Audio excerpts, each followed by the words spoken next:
Wabarakatuh. Selamat malam yang saya hormati Ibu Deputi, Bapak Ketua Dewan TK, Bapak Ibu yang saya banggakan. Pertama, saya menyampaikan permohonan maaf kepada Bapak Sekda karena pada saat beliau sebetulnya berkeinginan besar hadir sendiri, ada penugasan dari Pak Gubernur, beliau harus ke Jakarta. Kepada saya selaku asistennya sebenarnya yang membimbing bidang kesera termasuk perpustakaan ini diminta untuk menyampaikan bahan beliau yang sudah disiapkan. Kemudian merasa mendapat penghargaan untuk diberikan kesempatan untuk menyampaikan sedikit gambaran pengalaman dan kebijakan di dalam dukungan pemerintah Provinsi Kalimantan Timur dalam mengembangkan perpustakaan digital atau PK di perpustakaan. Landasan dasar yang kita gunakan untuk mewujudkan dukungan ini paling tidak ada 3 hal. Yang pertama adalah mengingat bahwa peran strategis daripada perpustakaan itu sendiri sebagai pusat sentral dalam mewujudkan masyarakat yang gemar membaca atau reading society untuk menuju masyarakat yang gemar belajar, learning society. Kebijakan dasar yang landasi dukungan pertama adalah memang pemenuhan kebutuhan informasi masyarakat dalam untuk melakukan TK di perpustakaan. Tadi sudah dijelaskan juga oleh Bu Deputi. Kemudian inisiatif dan pengembangan World Digital Library atau WDL oleh UNESCO. Kemudian potensi koleksi perpustakaan yang bernilai tinggi tersebar di berbagai lokasi yang perlu kita persatukan, kita satukan, kita integrasikan. Yang keempat adalah adanya tuntutan kebutuhan informasi yang cepat, tepat, akurat dari masyarakat. Dan yang terakhir adalah tentunya dengan cepatnya perkembangan TK yang sangat pesat tadi yang sudah dijelaskan oleh Pak Sidwa. Dan tujuan daripada pengembangan perpustakaan digital di Kalimantan Timur yang kita sepakati dan kita rumuskan dalam kebijakan Kalimantan Timur adalah pertama memang ingin meningkatkan akses ke sumber daya informasi yang tersedia dan layanan perpustakaan yang diselenggarakan seluruh perpustakaan yang tergabung dalam jaringan resource sharing. Yang kedua adalah mempromosikan pemahaman dan kesadaran antar budaya dalam lingkup nasional dan daerah. Yang ketiga, menyediakan sumber belajar yang tepat mendorong ketersediaan bahan pustaka dan informasi yang mengandung nilai budaya setempat atau lokal content. Yang kelima, melestarikan sumber informasi tentang budaya lokal. Yang keenam, mendukung penelitian ilmiah melalui internet. Kegiatan-kegiatan di dalam mengembangkan TK perpustakaan atau pustaka digital di Kalimantan Timur yang sudah kita lakukan adalah pertama, sudah melakukan penyelenggaraan jasa layanan perpustakaan online di bawah koordinasi Badan Perpustakaan Kreatif, dan ini sudah dilaunching 2 tahun yang lalu kalau tidak salah Pak Sabun oleh Menpan.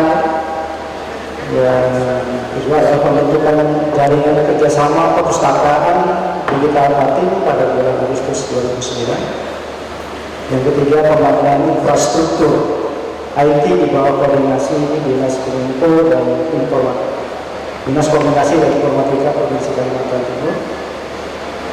Jadi kita memanfaatkan jaringan yang sudah terbangun dan ini prinsip dalam pengembangan digital perpustakaan. Kemudian yang keempat, fasilitasi perangkat lunak dalam hal ini softwarenya untuk perpustakaan secara gratis bagi semua jenis perpustakaan. Dan yang kelima, fasilitasi perangkat kelas IT perpustakaan untuk perpustakaan sekolah RSD. Ini kebetulan kepala pustakaannya yang diangkat ini mantan kepala dinas pendidikan. Jadi mempunyai jaringan dia berdirikan sehingga peluang-peluang untuk mengembangkan jarak pada seluruh sekolah khususnya yang SBI itu sangat mudah. Dan dalam tahun ini juga saya kemarin rapat mendengar di RSBI di rumah di SMA 10 dalam waktu dekat dalam anggaran 2011 ini akan dibangun dicari sistem pembelajaran dan nanti menyediakan fasilitasi e-book itu sebanyak 3.000 buku dan nanti terkoneksi dengan pustaka. Nah, manfaat yang diperoleh dan yang diharapkan tentunya adalah kita ingin mendorong terbentuknya jaringan informasi pertanian dan sektor lain di tingkat lokal dan nasional. Yang kedua, membuka akses masyarakat terhadap beragam sumber informasi dalam kerangka menciptakan struktur masyarakat yang berwawasan luas dan cerdas. Yang ketiga, mendorong kembangnya industri kreatif di masyarakat. Dan yang keempat, memfasilitasi implementasi informasi utama budaya lokal. Di dalam pelaksanaan pengembangan digital tadi, memang banyak hambatan yang kita temukan. Saya tidak uraikan secara detail, tapi nanti bisa diangkat kalau memang perlu ketahui oleh rekan-rekan peserta. Paling tidak, kalau soal komitmen mungkin sudah tadi disebutkan Ibu Deputi, sudah semua stakeholder mempunyai komitmen untuk menunjukkan kebijakan yang ini. Yang kedua, kemampuan di tingkat media pimpinan di level stakeholder. Tiga, sebagian besar ke manajerial belum mengetahui secara persis konsep aplikasi teknologi informasi. Yang keempat, infrastruktur yang tidak mendukung operasional pengelolaan. Pada 1 tahun yang lalu, KAP ini walaupun mempunyai resources energi yang tinggi, tapi lampunya sering mati. Hampir dibilang setiap hari itu ada mati lampu, sehingga sangat mengganggu sistem ini. Dan yang kelima, biaya untuk operasional aplikasi ini juga masih belum bisa dimanfaatkan untuk operasional pengelolaan informasi. 6, infrastruktur telekomunikasi yang belum dan mahal. 7, tempat akses informasi dengan aplikasi sangat terbatas. Dan 8, dunia teknologi informasi terlalu cepat berubah dan perkembangan tadi sudah dijelaskan oleh Pak Asiden, sama juga berdasarkan oleh KAP. Karena itu pemerintah provinsi di dalam memberikan dukungan terhadap pengembangan perpustakaan dan aplikasi IT di perpustakaan itu mempunyai beberapa langkah strategi dan upaya. Pertama adalah penguatan kelembagaan. Dalam penguatan kelembagaan yang kita telah lakukan adalah dengan membentuknya SKPD yang mengelola penerapan TIK, yaitu terbentuknya Dinas Komunikasi dan Informatika. Yang kedua adalah pembentukan badan perpustakaan yang terpisah secara organisasi dengan badan arsip.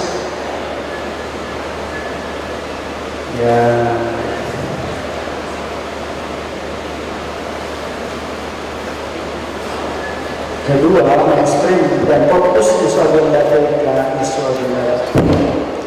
isu agenda TIK dibawa ke tengah pusaran isu agenda tantangan pembangunan daerah. Isu teknis ke isu kebijakan dan isu agenda sektoral ke isu agenda bersama SKPD maupun publik dan parsial dan integral kebijakan, tata kelola dan sumber daya manusia. Nah, aspek keempat adalah pengembangan suprastruktur TIK.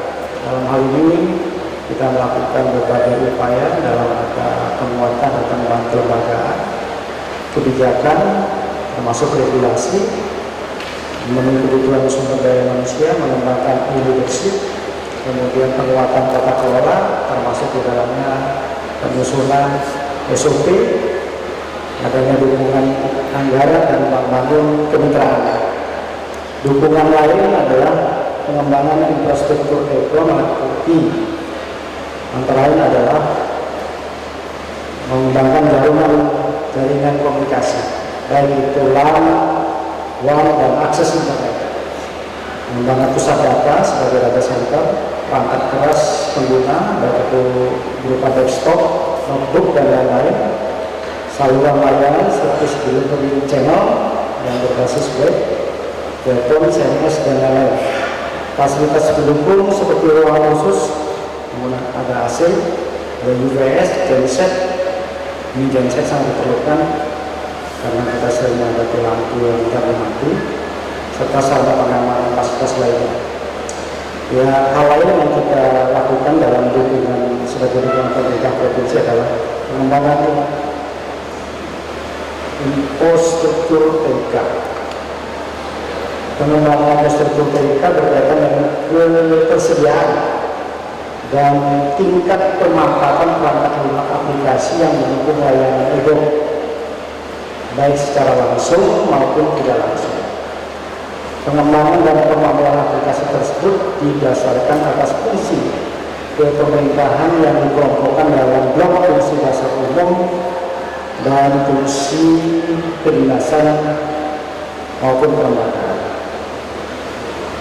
Yang ketujuh, dalam hal pemetaan dan fokus pemetaan dan pengembangan e-gov mengacu grand design pengembangan TK Provinsi Kalimantan Timur dengan fokus kepada 4 hal, yaitu mendorong pendidikan berkualitas, mendorong pemberdayaan masyarakat, mendorong terwujudnya good governance dan public service, dan mendorong ekonomi kreatif.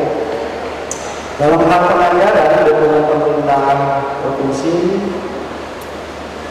khususnya di perpustakaan atau digital, berarti memberikan perhatian dan komitmen yang cukup tinggi. Tadi mungkin sudah dijelaskan oleh Pak Gubernur bahwa anggaran untuk perpustakaan ini merupakan bagian dari anggaran pendidikan yang menjadi kebijakan pemerintah daerah dituangkan dalam Perda, dan RPJMD-nya 20%. 20% dari tahun 2010 sekitar 10 triliun. Ada 2 triliun, nah diantaranya itu akan dialokasikan untuk pengembangan pustaka digital ini. Tapi bukan hanya di badan pustaka, tersebar di pusat-pusat layanan pustaka juga, termasuk di sekolah-sekolah. Nah, wujudnya adalah alokasi anggaran kita alokasikan secara berkesinambungan dalam mendukung program dan kegiatan badan pustaka Kaltim. Alokasi anggaran badan pustaka dalam kurun waktu 3 tahun terakhir rata-rata mencapai 16 miliar per tahun. Ini termasuk dalam 10 SKPD Pemkot yang memiliki anggaran yang cukup besar. Jadi pustaka termasuk mendapat alokasi dana yang cukup besar di antara 10 SKPD. 10 triliun. Yang kedua adalah alokasi anggaran APBD Kaltim untuk mendukung program nasional pembangunan pusat pembelajaran budaya lokal Kalimantan atau Center of Excellence Digital Heritage. Itu pada tahun anggaran 2012 nanti kita rencanakan dialokasikan 8 miliar. Ini sudah teralokasi ya, sedang pembahasan. Alokasi anggaran untuk mendukung kegiatan peningkatan jam layanan perpustakaan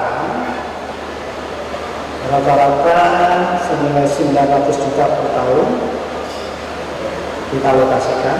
Ini digunakan untuk mendukung biaya operasional layanan Badan Pustaka Provinsi Kalimantan Timur yang buka pada malam hari, dan juga layanan perpustakaan untuk hari Sabtu dan Minggu. Jadi walaupun kita mengembangkan digital perpustakaan, itu kebutuhan masyarakat untuk data perpustakaan sangat tinggi. Itu nanti gambaran peminatnya bisa dilihat. Hal lain adalah pengalokasian anggaran pribadi untuk pembangunan dan pemeliharaan infrastruktur yang kita alokasi melalui dinas itu, dan alokasi anggaran untuk insentif tunjangan tenaga fungsional perpustakaan. Demikian yang bisa saya sampaikan dari paparan yang diminta kepada kami. Mohon maaf kalau ada hal yang tidak berkenan, dan nanti kalau ada tanda jawab kami sangat terbuka, dan saya minta tolong nanti Pak Dinas Pustaka Daerah. Terima kasih. Wassalamualaikum warahmatullahi wabarakatuh.